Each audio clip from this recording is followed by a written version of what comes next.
Hello viewers, welcome to Ooty cooking channel. இன்றைக்கி நாம் எல்லோருக்கும் ரொம்ப பிடிச்ச சிக்கன் பிரியாணி செய்ய போகிறோம். நாம் கல்யாணங்களில் சாப்பிட்ற அதே டேஸ்ட்டில் இந்த பிரியாணி இருக்கும். வாங்க எப்படி செய்யறதுன்னு பார்க்கலாம். பிரியாணி தாளிக்கிறதுக்கு முதல்ல அரிசியை ஊற வச்சிடலாம். நான் இங்கே 1 கிலோ புல்லட் அரிசி எடுத்திருக்கேன். நிறைய கல்யாணங்களில் பிரியாணிக்கு புல்லட் அரிசி தான் பயன்படுத்துவாங்க. உங்களுக்கு எந்த அரிசி விருப்பமோ நீங்கள் அந்த அரிசி பயன்படுத்திக்கலாம். அரிசியை ஊற வைக்கும் போது நல்லா கழுவிட்டு அப்புறம் ஊற வைங்க. நீங்கள் ஊற வச்சு கழுவும் போது அரிசி உடையிறதுக்கு நிறைய சான்சஸ் இருக்குது. அதே மாதிரி குக்கரில் பிரியாணி செய்யும்போது பிரியாணி தாளிக்க ஆரம்பிக்கும் போது அரிசியை ஊற வச்சா போதும். பிரியாணி தாளிக்க ஒரு 10 நிமிஷம் ஆகும். அந்த 10 நிமிஷம் நேரம் மட்டும் அரிசி ஊறுனா போதும். அதிக நேரம் ஊறிச்சுன்னா பிரியாணி குழஞ்சி வர்றதுக்கு நிறைய வாய்ப்பு இருக்குது. இப்போ நம்ம பிரியாணி தாளிச்சிடலாம். அடுப்பில் ஒரு குக்கர் எடுத்து வச்சுக்கோங்க. குக்கர் நல்லா சூடானதும் இதில் 7லேருந்து 8 டேபிள் ஸ்பூன் எண்ணெய் சேர்த்துக்கலாம். எண்ணெய் சூடானதும் இதில் 2 டேபிள் ஸ்பூன் நெய் சேர்த்துக்கோங்க.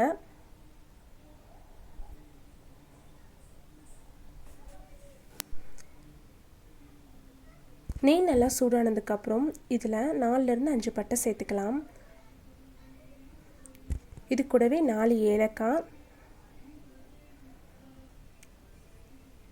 10 கிராம்பு, இது எல்லாத்தையும் எண்ணெயில் நல்லா பொரிஞ்சு வரட்டும். எண்ணெயில் நல்லா பொரிஞ்சு வந்ததுக்கப்புறம் இதில் 1 டேபிள் ஸ்பூன் சோம்பு சேர்த்துக்கோங்க. கிட்ட பிரியாணி இலை இருந்தால் பிரியாணி இலையும் சேர்த்துக்கலாம். இதெல்லாம் நல்லா பொரிஞ்சு வந்ததும் நான் இங்கே 400 கிராம் வெங்காயத்தை நீளமான ஷேப்பில் கட் பண்ணி வச்சுருக்கேன். இதையும் எண்ணெயோடு சேர்த்து நல்லா வதக்கி விடுங்க. வெங்காயம் வதங்கும் போதே 1 டேபிள் ஸ்பூன் உப்பு சேர்த்துக்கலாம். உப்பு சேர்க்கறனால நம்மளோட வெங்காயம் ரொம்ப சீக்கிரமாக பொன்னிறமாக வதங்கி வந்துடும். இப்போ வெங்காயம் ஒரு 50% நல்லா வதங்கிருச்சு. இப்போ இதில் 10 பச்சை மிளகாய் சேர்த்துக்கலாம். பச்சை மிளகாய் இந்த மாதிரி லைட்டாக கீறி விட்டு சேருங்க, இல்லை எண்ணெயில் போட்டோமே பச்சை மிளகாய் வெடிக்கும். நீங்கள் உங்கள் காரத்துக்கு தகுந்த மாதிரி பச்சை மிளகாவை கூடவோ குறைக்கவோ செஞ்சுக்கலாம். இது எல்லாத்தையும் நல்லா வதக்கி விடுங்க. இது வதங்கும் போதே நம்ம பிரியாணிக்கு மசாலா ரெடி பண்ணிடலாம். நான் ஒரு மிக்ஸி ஜார் எடுத்து வச்சுருக்கேன். இதில் 5லேருந்து 6 பட்டை,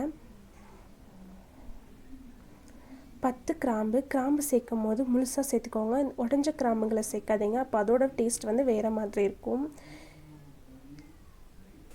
இது கூடவே 4 ஏலக்காய் சேர்த்துக்கலாம். நம்ம ஸ்வீட் ரெசிபிஸ் எது பண்ணாலுமே அதுக்கு ஏலக்காய் நம்ம அதிகமாக சேர்த்துக்கலாம். அப்போ அதோட ஃப்ளேவர் நல்லாயிருக்கும். பிரியாணி புலாவெல்லாம் செய்கிறப்போ ஏலக்காய் கம்மியாக சேர்த்துக்கோங்க, இல்லைன்னா அந்த டேஸ்ட்டும் ஃப்ளேவர் ரெண்டுமே மாறுபடும். இது கூடவே 1 டேபிள் ஸ்பூன் சோம்பு சேர்த்துக்கலாம். இது எல்லாத்தையுமே மிக்சியில் ரஃப்பாக அரைச்சி எடுத்துகிட்டு வந்துக்கலாம். நான் மிக்சியில் ஒரு சுற்றி எடுத்திருக்கேன். இந்த மாதிரி ரஃப்பாக அரைஞ்சி வந்தால் போதும். இப்போ இது கூடவே பூண்டு சேர்த்து நம்ம அரைச்சிடலாம். 1 கிலோ அரிசிக்கு நம்ம கையில் வச்சு பார்த்தோம்னா 1 பிடி பூண்டு இருக்கும். நம்ம கையில் 1 பிடி பூண்டு, 1 கிலோ அரிசிக்கு இந்த அளவுக்கு பூண்டு சேர்த்தா சரியாக இருக்கும். இப்போ இதையும் மிக்ஸி ஜாரில் சேர்த்துக்கலாம். நாம் எந்த அளவுக்கு பூண்டு எடுத்தோமோ அதில் 3/4 பாகம் இஞ்சி சேர்த்துக்கலாம்.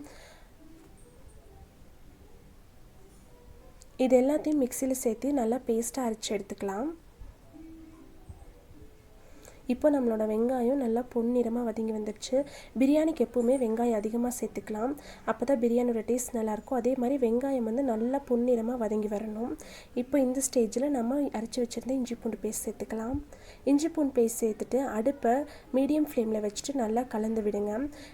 இஞ்சி பூண்டு பேஸ்ட் நல்லா அந்த எண்ணெயில் வதங்கி எண்ணெய் நல்லா பிரிஞ்சு வர வரைக்கும் நல்லா வதக்கி விடுங்க.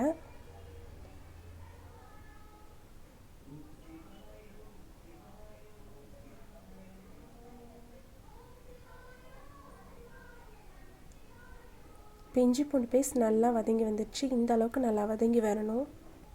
அப்போ தான் இஞ்சி பூண்டோட பச்சை ஸ்மெல் பிரியாணியில் வராது. இப்போ இது கூட நம்ம மசாலா பொருட்களெல்லாம் சேர்த்துக்கலாம். நான் 1/4 ஸ்பூன் மஞ்சத்தூள் சேர்த்துருக்கேன். மஞ்சத்தூள் சேர்த்துட்டு நல்லா வதக்கி விட்டுருங்க. இப்போ 2 டேபிள் ஸ்பூன் மிளகாய்த்தூள் சேர்த்துக்கலாம். நம்ம சிக்கன் பிரியாணி செய்யறதுனால 1 டேபிள் ஸ்பூன் சிக்கன் மசாலா சேர்த்துக்கலாம். 2 டேபிள் ஸ்பூன் பிரியாணி மசாலா சேர்த்துக்கோங்க. உங்கள்கிட்ட பிரியாணி மசாலா இல்லைனா கரம் மசாலா கூட சேர்த்துக்கலாம். இது எல்லாத்தையும் நல்லா எண்ணெயில் வதக்கி விடுங்க. இந்த மசாலா எல்லாம் நல்லா எண்ணெயில் வதங்கி வரணும். மசாலா சேர்த்தோன்னே அடுப்பை லோ ஃப்ளேமில் வச்சுக்கோங்க, இல்லைனா மசாலா கரிஞ்சிரும். இந்த அளவுக்கு நல்லா வதங்கி வந்துருச்சு. இப்போ இதில் தக்காளி சேர்த்துக்கலாம். நான் 300 கிராம் தக்காளியை ரஃப்பாக வெட்டி வச்சுருக்கேன். தக்காளியை மசாலாவோடு சேர்த்து நல்லா வதக்கி விட்டுருங்க. தக்காளி வதங்கும் போதே 1 டேபிள் ஸ்பூன் உப்பு சேர்த்துக்கலாம். உப்பு சேர்க்கறதுனால நம்ம தக்காளி நல்லா ஜூஸியாக வெந்து வந்துடும். உப்பு சேர்த்துட்டு நல்லா வதக்கி விட்டுருங்க.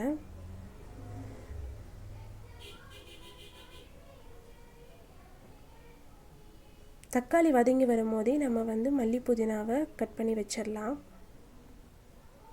நான் இங்கே 1 கைப்பிடி புதினா எடுத்திருக்கேன். 1 கிலோ அரிசிக்கு 1 கைப்பிடி புதினா சரியாக இருக்கும்.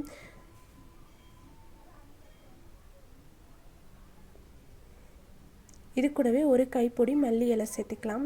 மல்லி இலையை நம்ம க்ளீன் பண்ணும் போது வேருங்களை மட்டும் கட் பண்ணி எடுத்துருங்க.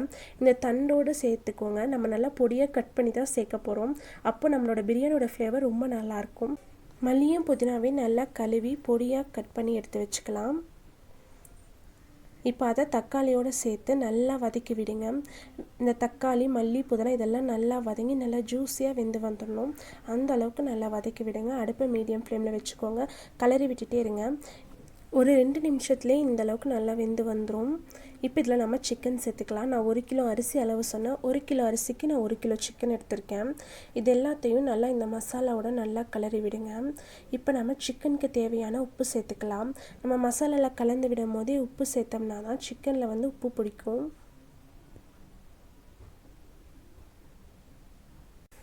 உப்பு சேர்த்துட்டு நல்லா கலரி விடுங்க.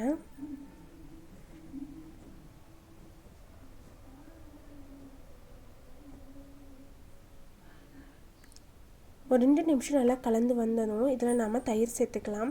நான் 1 கப் தயிர் எடுத்திருக்கேன். இது 150 ml கரெக்டாக இருந்துச்சு. இது எல்லாத்தையும் சேர்த்துட்டு சிக்கனோட நல்லா கலந்து விடுங்க.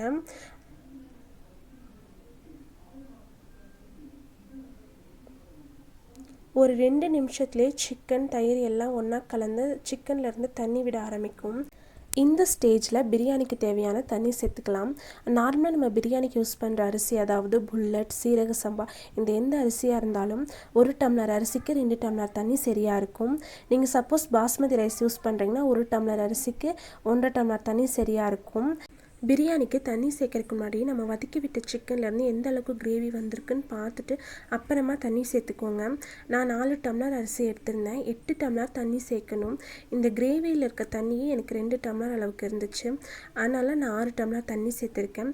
இந்த ஸ்டேஜ் ரொம்ப முக்கியம். நீங்கள் எந்த அளவுக்கு கிரேவி இருக்குன்னு பார்த்துட்டு மிச்சம் அதுக்கப்புறம் தான் நீங்கள் தண்ணி சேர்த்துக்கணும்.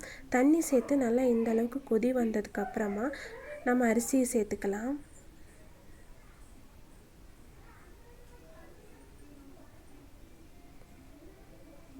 அரிசி சேர்த்துட்டு நல்லா கலந்து விட்டுட்டு உப்பு சேர்த்துக்கோங்க. நாம் ஆல்ரெடி சிக்கன் வதக்கும் போது உப்பு சேர்த்துருந்தோம். அதனால் இந்த ஸ்டேஜில் உப்பு பார்த்து சேர்த்துக்கோங்க. உப்பு சேர்த்துட்டு 1க்கு 2-3 டைம் உப்பு செக் பண்ணி பார்த்துக்கோங்க. பிரியாணிக்கு எப்போவுமே உப்பு கொஞ்சம் உரப்பாக இருந்தால் தான் வெந்து வரும்போது சரியாக இருக்கும். நான் ஒரு எலுமிச்சம்பழம் எடுத்திருக்கேன். ஒரு எலுமிச்சம்பழத்தோட சாறை இதில் சேர்த்துக்கலாம். தண்ணி நல்லா கொதித்து வந்ததுக்கப்புறம் உப்பு டேஸ்ட் பண்ணி பார்த்துட்டு அப்புறமா எலுமிச்சம்பழத்தோட சாறு சேர்த்துக்கோங்க. நான் கரண்டி மேலே வச்சு எலுமிச்சம்பழத்தை புழிஞ்சு விட்டுறேன். அப்போ அந்த விதையெல்லாம் அந்த கரண்டிலேயே நின்றுக்கும். இப்போ தண்ணி நல்லா கொதித்து வந்துருச்சு. இப்போ நம்ம குக்கரை மூடி போட்டு வச்சிடலாம். குக்கரை மூடி போட்டு அடுப்பை மீடியம் ஃப்ளேமில் வச்சுட்டு 2 விசில் விட்டு எடுத்துக்கோங்க. அடுப்பு கண்டிப்பாக மீடியம் ஃப்ளேமில் தான் இருக்கணும். அப்போ தான் அடி பிடிக்காது. இப்போது விசில் ப்ரெஷர் எல்லாம் போயிடுச்சு. இப்போ நம்ம ஓப்பன் பண்ணி பார்க்கலாம்.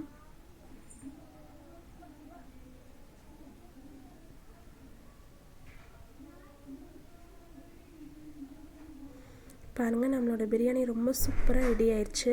பிரியாணி கிளறும் போது ஒரு ஓரத்துலேருந்து கலந்து விடுங்க. அப்படி இல்லைன்னா வேறு ஒரு பாத்திரத்தில் மாற்றி கலந்து விடுங்க.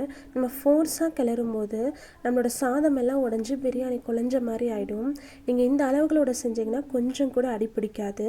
இதே அளவுகளோடு நீங்களும் உங்கள் வீட்டில் பிரியாணி செஞ்சு பார்த்துட்டு கீழே கமெண்ட்ஸில் எப்படி இருந்துச்சுன்னு சொல்லுங்கள். மீண்டும் அடுத்த ஒரு ரெசிபியில் சந்திப்போம். பாய், see you soon. அது மட்டும் இல்லை, இந்த பிரியாணியை டேஸ்ட் பண்ணுறதுக்கு ஒரு முக்கியமான ஆள் வெயிட் பண்ணிகிட்ருக்காங்க. வாங்க அவங்க என்ன சொல்கிறாங்கன்னு பார்க்கலாம்.